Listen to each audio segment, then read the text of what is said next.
noches. El día de hoy vamos a tratar un tema muy importante que es el derecho a la información. En esta ocasión vamos a tener la presencia de los 4 ponentes, al cual van a profundizar temas referidos al derecho a la información. Tenemos como primera ponente a Yanira Guaranga, que nos va a profundizar sobre cómo garantizar el derecho a la información. Tenemos como segundo ponente a Denis, que nos explicará sobre los medios locales y el derecho a la información. A Julián Concha, que es el que nos profundizará sobre los medios internacionales del derecho a la información. Y por último tenemos a Samuel Fernández, que nos profundizará también sobre los nuevos medios, que en este caso va a ser el Internet, ¿sí? Empezamos en todo caso con Yanira Guaranga.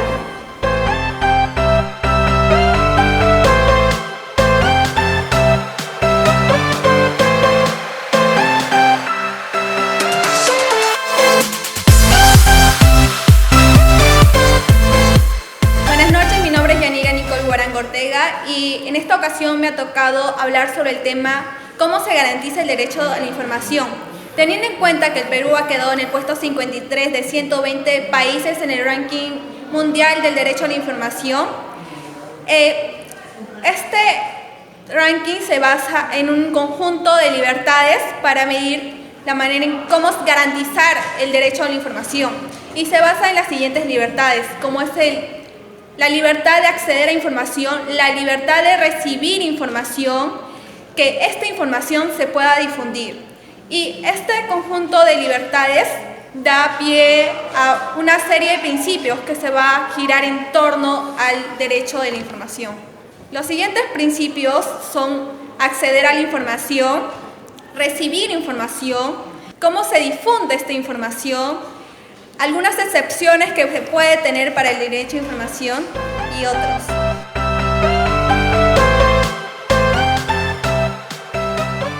Gracias, Yanira. Ahora tenemos al segundo ponente, que es Denis Arroyo, que nos dará a conocer los medios locales y el derecho a la información. Buenas noches, Denis. Adelante. Muchas gracias. Y efectivamente, en este conversatorio yo voy a hablar acerca del derecho a la información en los medios locales, ¿no? Sobre todo en el Perú, ya que en el Perú tenemos una constitución que justamente protege la libertad de expresión, está protegiendo la democracia, está protegiendo los medios de comunicación, y en este tridente nosotros tenemos que enfocar nuestra atención para analizar correctamente qué es lo que está sucediendo con la prensa en el país, ¿no?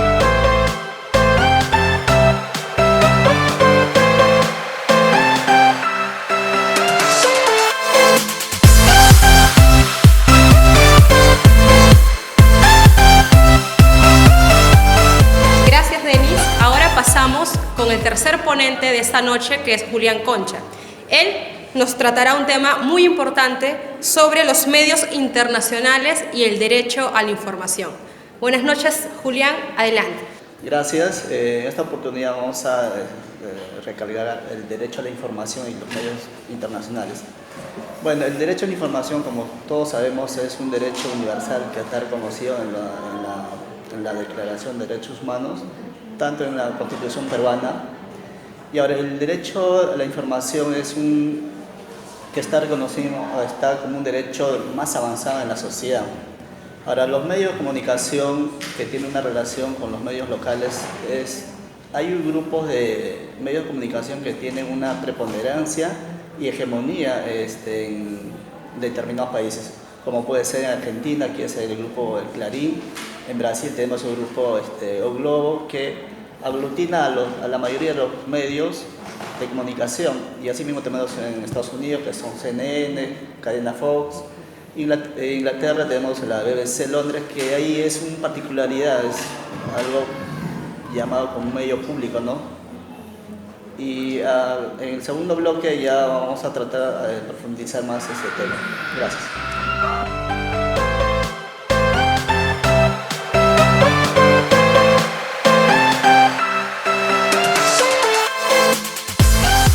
Muchas gracias, Julián.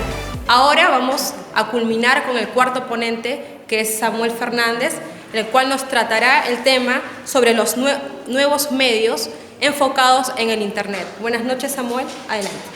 Muchas gracias, Leonor. Esta noche vamos a tratar de ahondar un poco en el tema sobre el análisis sobre los nuevos medios de comunicación y qué repercusión tienen estas en la vida de los ciudadanos cotidianamente, ¿no?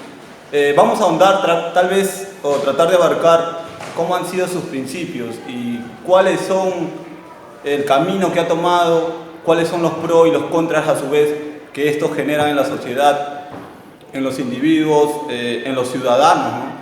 Y cómo esto beneficia en algunos casos o perjudica en otros casos, ¿no? Así como también qué beneficios trae estos a la sociedad, en el caso, por ejemplo, del acceso a la información que se tiene, ¿no? Y de otra manera, cómo esto perjudica en la vida íntima, incluso, ¿no? Habiendo incluso una confusión entre lo que es intimidad y privacidad, ¿no? Más adelante llegaremos a ahondar en esos temas y ciertos problemas o ciertos temores que se tiene respecto a estos nuevos medios.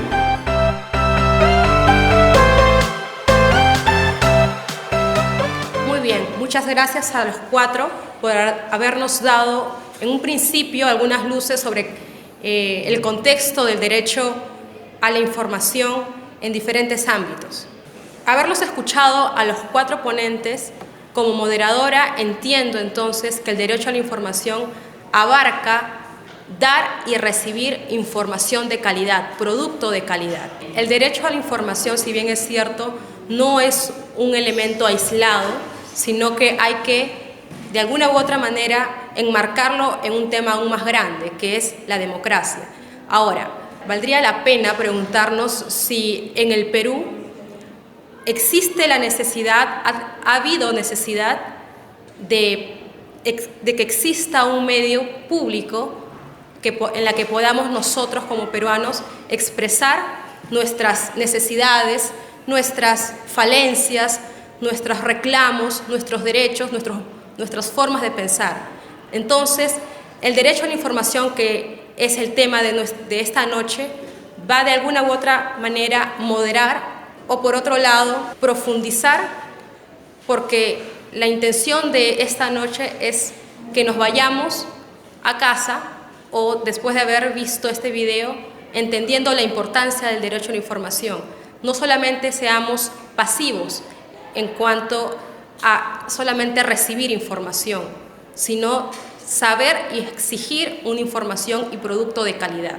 Entonces, por allí está el meollo de este tema, el cual van a profundizar nuestros cuatro ponentes el día de hoy. Gracias.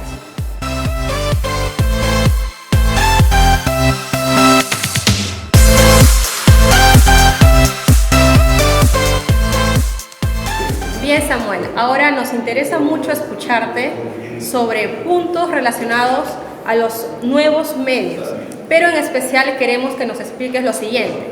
Primero, queremos saber cómo surgen los medios tradicionales y cómo se han ido desarrollando hasta lo que hoy conocemos las redes sociales.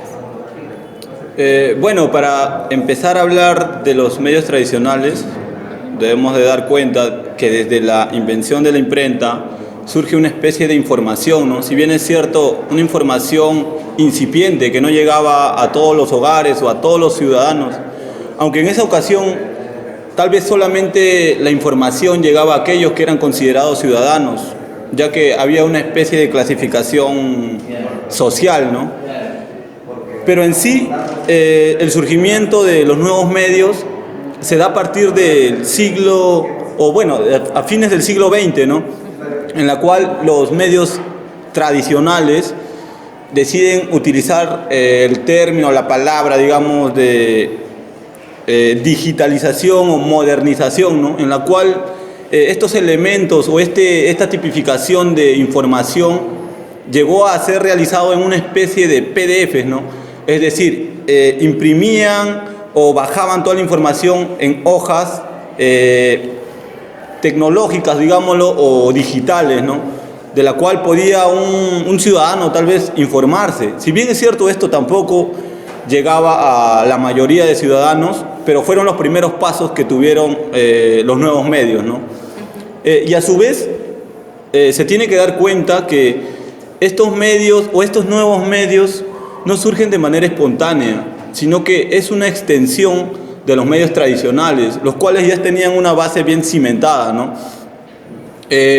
Asimismo, estos medios se dicen, o estos nuevos medios se dicen, que al una persona no dar una retribución económica o no dar un aspecto monetario de cambio que beneficie a los dueños, propietarios de estas cuestiones, son considerados parte del producto. ¿Qué quiere decir esto?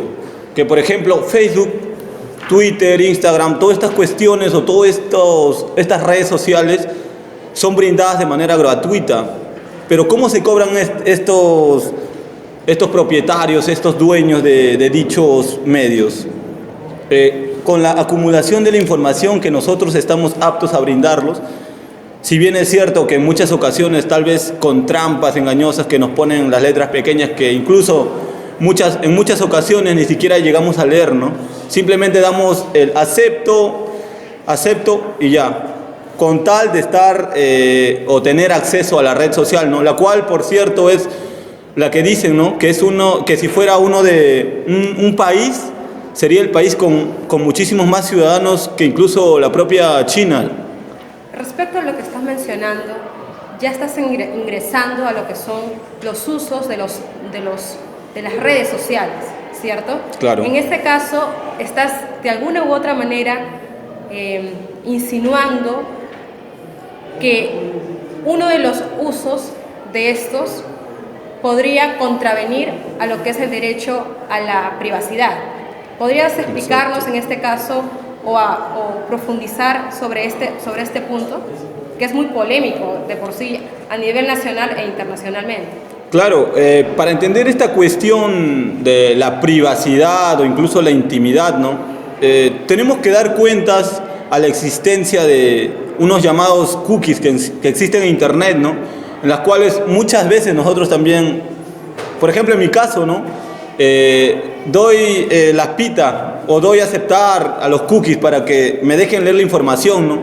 Y muchas veces creemos, como en mi caso incluso, que estas cuestiones son inofensivas, pero lo que no sabemos en realidad es que esta especie de captación de información es lo que al final de cuentas crea una silueta digital, o por no decir una persona, ya que conoce todos nuestros caracteres, tanto digamos físicos, ya que realizamos una infinidad de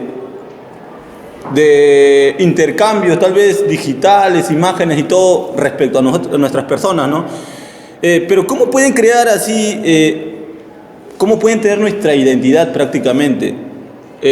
Podemos entrar a Google, hacemos una búsqueda y diario esa búsqueda se almacena en una base de datos.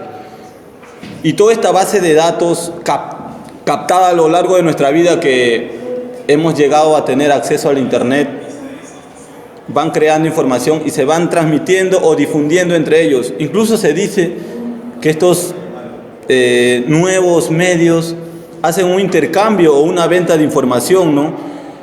¿Para qué hacen esta venta de información? Para saber cómo pensamos, qué es lo que queremos, qué es lo que nos gusta. Nuestras tendencias, ¿no? Claro, qué es lo que tendemos, hacia dónde tendemos, o qué es lo que queremos obtener, cómo queremos ser, qué es lo que queremos ganar, de qué nos queremos deshacer incluso, qué es lo que nos gusta, qué es lo que nos disgusta. O por el simple hecho, has visto, por ejemplo, los guiños, los iconos que tiene una imagen, por ejemplo, ahí me entristece, me enoja, me alegra, me divierte, me gusta, ¿no? Hay muchas cuestiones que prácticamente se podría armar un individuo digital, ¿no? Por no decir un tú o un yo digital. Ahora, si bien es cierto, nos estás mostrando esta cara de la moneda, que no es la que en suma prefieren que no se sepa esta realidad. Pero si nuestro tema es el derecho a la información, aquí está habiendo un punto que no está en equilibrio. Si bien es cierto, estamos diciendo que el derecho a la información es dar y recibir información de calidad. Sin embargo, las redes sociales, como tú explicas, se están apoderando estratégicamente de diferentes medios para obtener información que a ellos, por A o B, les conviene obtener de nosotros. En este caso, ¿cuán peligroso podría ser en el campo político, que es nuestra área,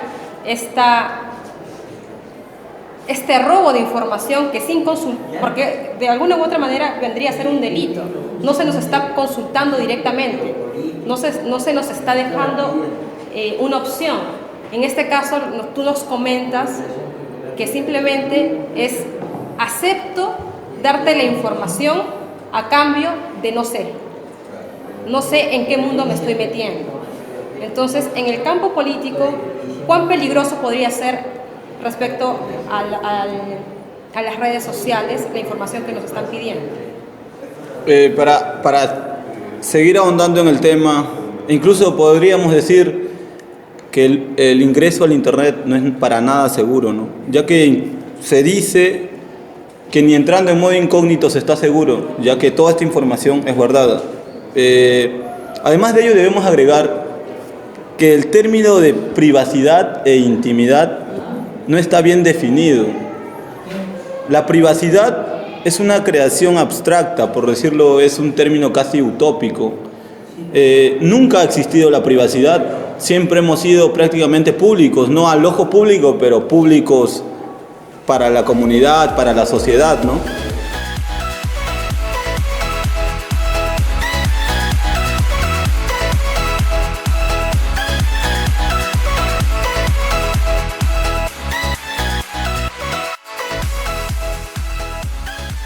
Ahora bien, Yanira, nos gustaría que nos expliques cómo se garantiza el derecho a la información.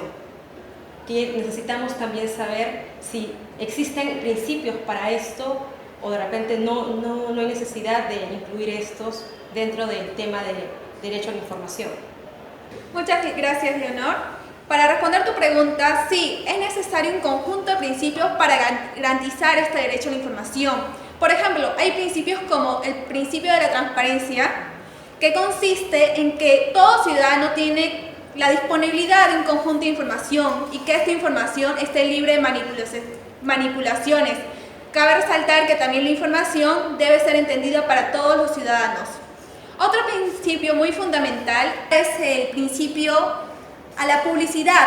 Esto nos quiere decir que el Estado está obligado a difundir la información por los distintos medios, ya sea electrónico, mediante televisión o radio.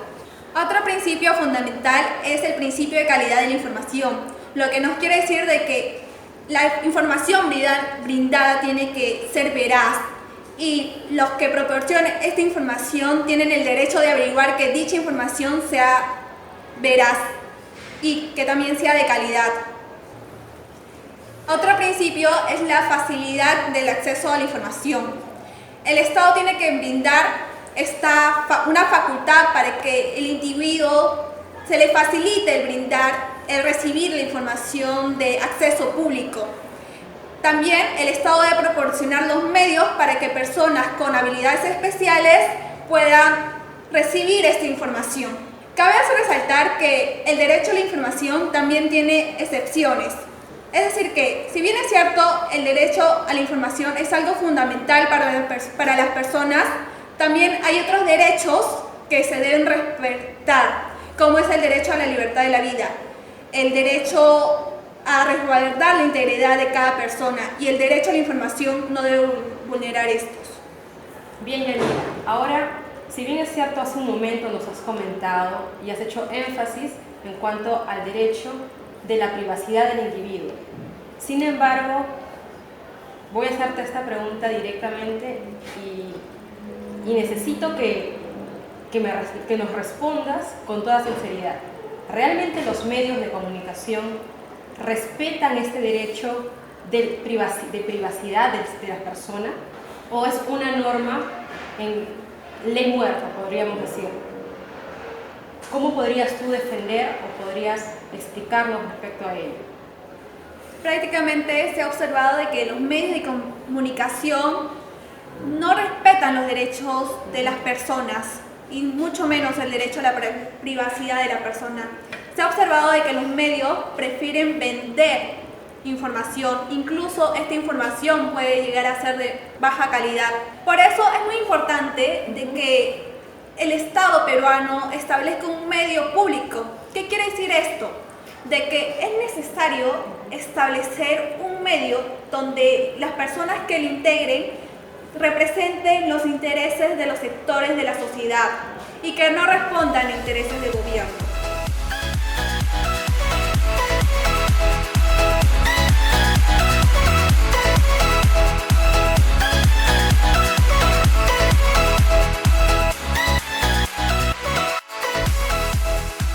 Bien, gracias Yanira por tu intervención. Ahora vamos a pasar con Denis Arroyo.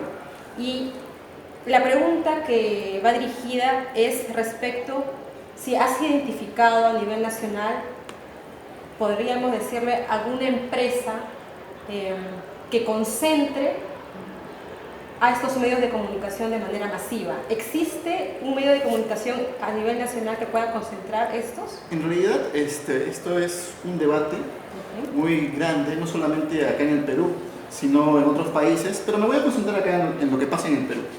Lo que sucede acá en el Perú es que, por ejemplo, nosotros tenemos a la Constitución que protege que no exista monopolios, ¿no?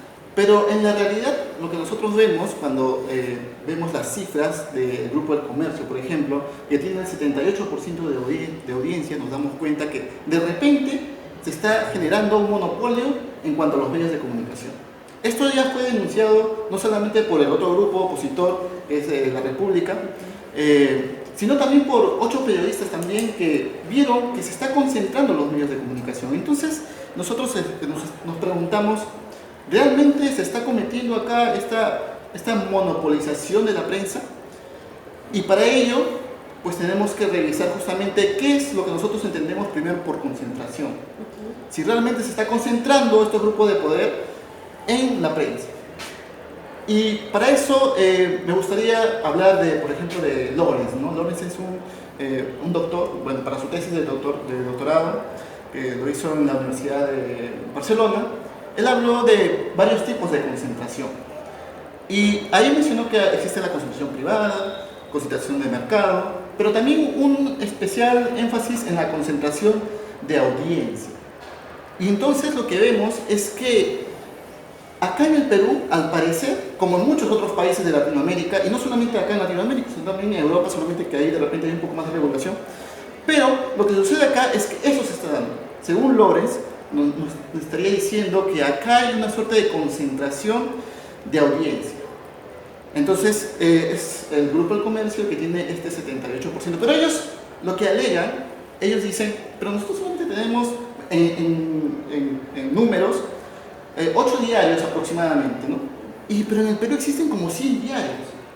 Entonces ellos dirían, oye, ¿sabes qué? Siempre va a ser la libertad de las personas, que ellos puedan elegir, si existen variedad, infinidad de, bueno, más o menos 100, porque en realidad se genera cada día se genera un periódico más, por redes sociales también se puede generar ese tipo de suerte de comunicación. Entonces ellos argumentan y dicen, pero si existe una gran variedad, ¿no? Entonces, ¿por qué nosotros, si solamente tenemos un aproximado de 8 periódicos nada más, ¿por qué a nosotros se nos está diciendo si es que es el público al final el que elige, el que paga su dinero y es el que nos elige a nosotros, ¿no? Pero aún así, lo que argumenta el otro lado es que acá ya hay una suerte de dominación, ¿no? Y es ahí donde nosotros entramos en el análisis, para saber si realmente existe una dominación frente a otros grupos pequeños que recién quieren surgir como prensa, que recién están buscando la manera de comunicar sus diferentes ideas, sus diferentes intereses hacia las personas. Porque recordemos que la comunicación en cuanto a prensa es necesaria en una democracia. Necesitamos justamente diversidad de comunicación para que nosotros podamos comprender y elegir correctamente, ¿no? O sea, si siempre estamos de repente, por ejemplo, en el ámbito político, ¿no? Tener la influencia solamente de un grupo, entonces los electores no van a tener esa conciencia de poder emitir correctamente, por ejemplo, una votación. Entonces ahí nosotros vemos este problema, ¿no? Este debate que todavía ni siquiera se resuelve. O sea, y cada vez que se intenta resolver, ¿a quién se le llama? Es al Estado, ¿verdad? El Estado es el que pues, tiene que emitir, por ejemplo, una ley para poder nosotros regular a los medios de comunicación. Pero eso se da. O sea, ¿qué sucede? Debería hacer, ¿no? Es lo que el Estado debería hacer, pero lo que en realidad pasa es que cada vez que el Estado quiere intervenir, todos los grupos, toda la prensa, todos los medios de comunicación, ya sea de comercio, de la República, todos se alían para que no se emita ninguna ley que sea una suerte de control en los medios de comunicación. O sea, ahí ellos como que toman como una suerte de tregua, ¿no? Entre ellos. Ok, ahora, has mencionado dentro de lo que nos has estado comentando dos términos que a mí me parece muy interesante que de repente nos expliques un poquito más. Nos hablas sobre los intereses de la empresa, entonces ya hacemos una diferenciación entre derecho privado y derecho público. Ahora, cuando hablamos de ese impedimento de que se reglamentice a las empresas las cuales abarcan estos medios de comunicación, si existe realmente o no existe una normativa, entendamos que la empresa la cual está respaldada por el derecho privado, no puede ser transgredida, si se quiere decir de este modo, por el Estado para que lo normatice. Dentro de este escenario vemos esta lucha de querer reglamentar a los medios de comunicación en cuanto a su contenido, por ejemplo, pero alegan los de medios de comunicación de derecho privado que están en su potestad, están en su derecho de expresar, de comunicar lo que para ellos es correcto, vamos a decirlo así, o es conveniente dentro de la coyuntura. Ahora, ¿existe dentro de lo que estamos conversando una normativa, quizá una ley a nivel nacional que pueda reglamentar el contenido de estos medios de comunicación que están abarcando todos los canales a nivel nacional? ¿Existe o no? En realidad sí. La única ley que sí existe es la de radio y televisión. Esa ley lo que nos dice es que en realidad hay una banda ancha que cada radio puede usar, cada televisor también puede usar, pero es lo único que existe, nada más. No hay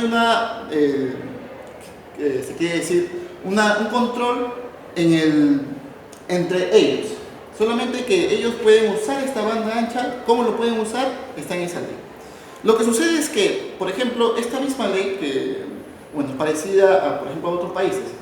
Quiero irme, por ejemplo, a Ecuador, nada más, que hace poco sacó con el presidente Correa también una ley de radio y televisión.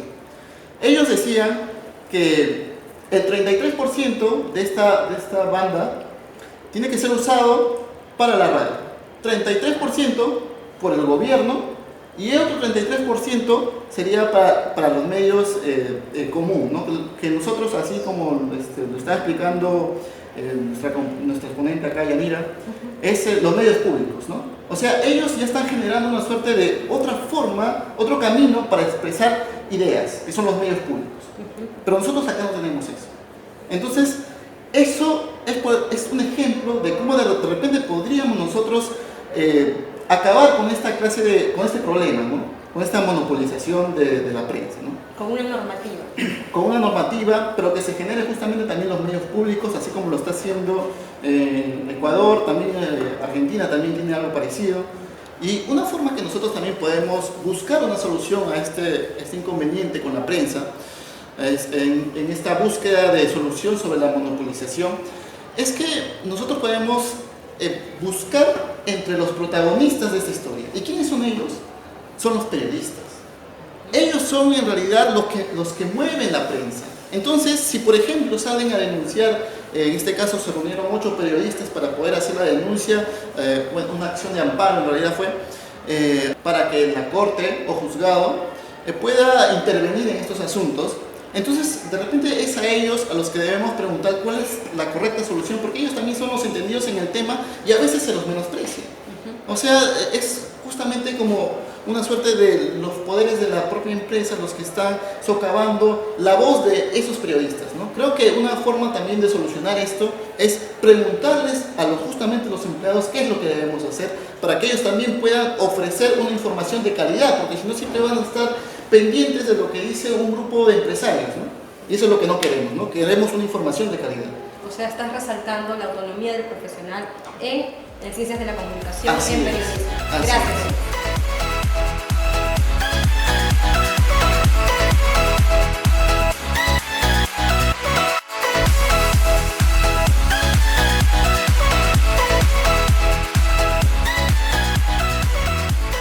Bien, ahora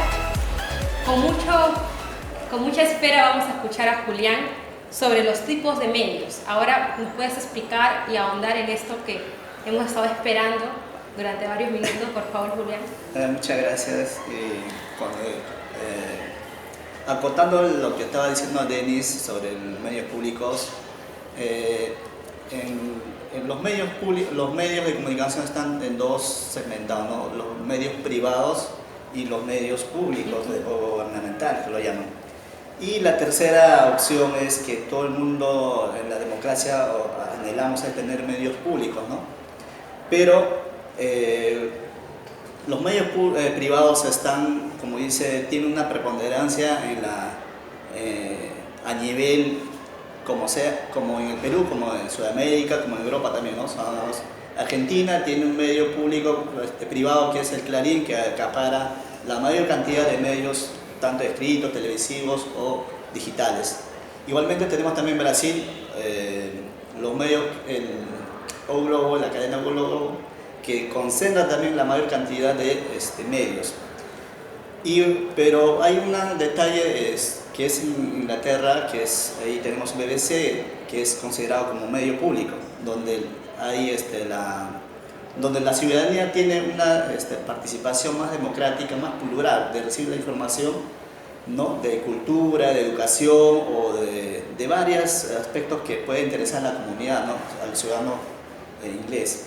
Entonces, en el Perú lo que buscamos también es, con este debate, es general que podemos intervenir tanto de repente de universidades o colegios profesionales o asociaciones civiles, crear un medio público, ¿no? O sea, de repente puede ser mediante un proyecto de ley que pueden exonerar tipo asociaciones, tipo ONGs de repente, para que no sea costoso de repente hacer ese medio, para que las personas, los ciudadanos tengan una pluralidad de información, o también puede dar, como llamamos también, que el derecho a la información es de doble vía.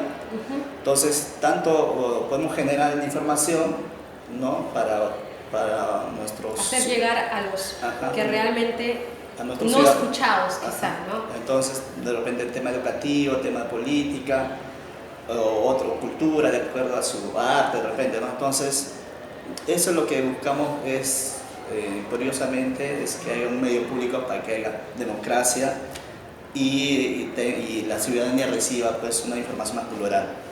Qué interesante lo que nos dices, porque nos estás invitando a algo que en el fondo es lo que buscamos como grupo interesados en cuanto al tema de derecho a la información, que es invitarnos a que dentro desde nuestros círculos, dado que los universitarios, por ejemplo, podamos, sin mayor capacidad de gasto,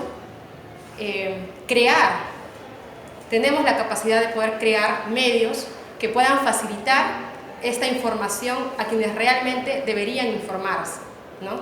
Entonces, gracias, Julián, por brindarnos esta iniciativa que en el fondo es un desafío.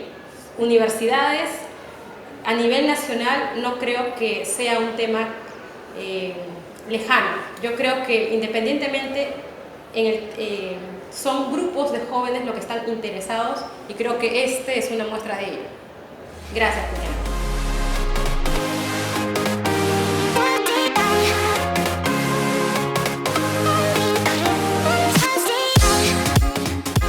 Bien, Samuel, ahora necesitamos escuchar una preocupación que es de repente generalizada en quienes están interesados en lo que son las redes sociales.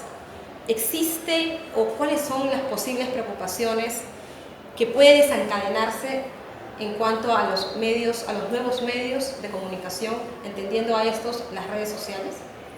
Claro, por ejemplo, podemos mencionar tres principales. Si bien es cierto, existen muchas, te podemos mencionar, o bueno, te voy a mencionar tres que son primordiales, ¿no? En primer lugar, tenemos el poder, que no sabemos realmente quién es que concentra toda esta información, de dónde emana o hacia dónde se dirige toda esta información que acumula esta Big Data o este gran hermano, ¿no?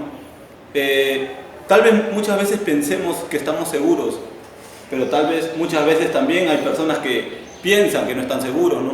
Y el poder, entonces, ¿hacia dónde va? ¿Dónde se genera? ¿Qué es lo que ocasiona todo esto? Ese es un temor que existe, ¿no? Otro punto importante es la desigualdad que existe. Si bien es cierto, las redes sociales, los nuevos medios de comunicación de información llegan hacia muchas más personas, existe muchísima desigualdad, ya que como vemos incluso la existencia de hackers o de hackers, de espías, hace que esta información sea desigual, ¿no? Incluso hay lugares o hay zonas que no tienen acceso a internet, se ve tal vez el desbalance de lo que realmente llega de información, ¿no? Incluso se ve por internet rondando la imagen de un iceberg, ¿no?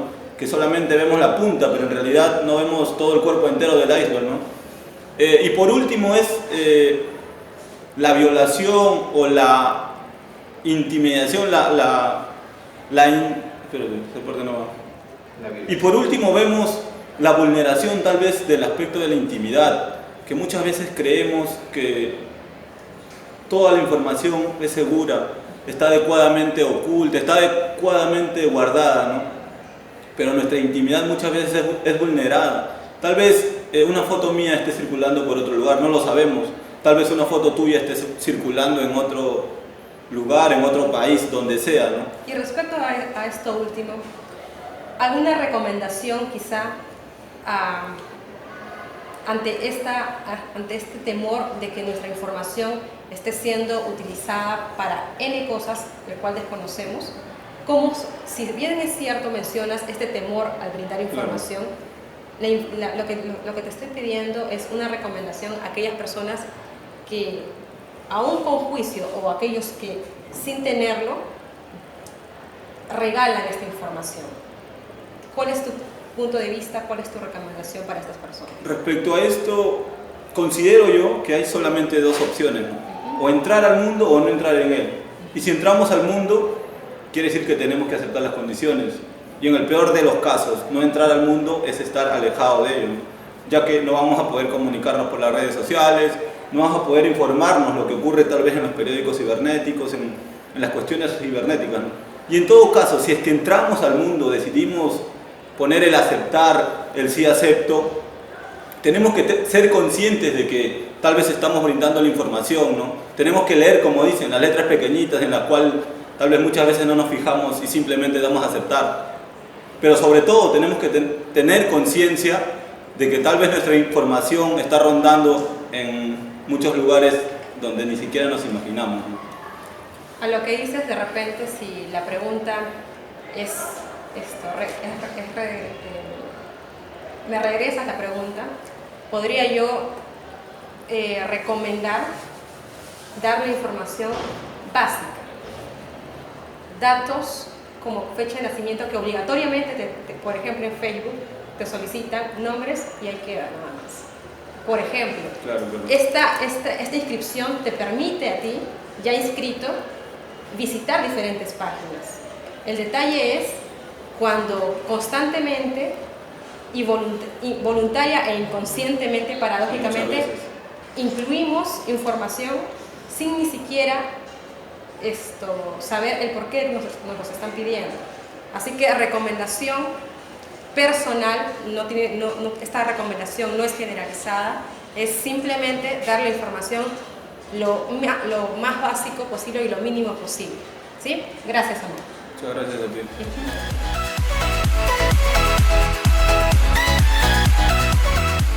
Muy bien, ahora para terminar, voy a intentar dar una conclusión esperando cumplir las expectativas de los 4 ponentes, que es revalorizar y entender la importancia del derecho a la información a nivel nacional como en otros sistemas que es el internacional.